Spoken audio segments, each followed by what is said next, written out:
Welcome everyone to GMAT Quest.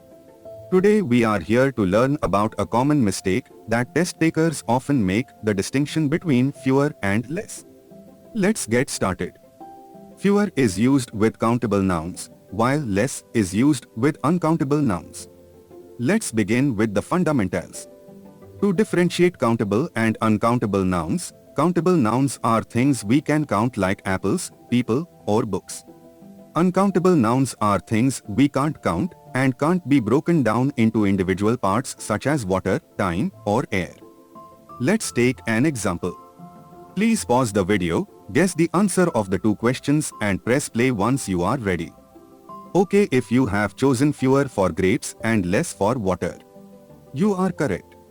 Since grapes is countable, we will use fewer and water is uncountable, so we will use less.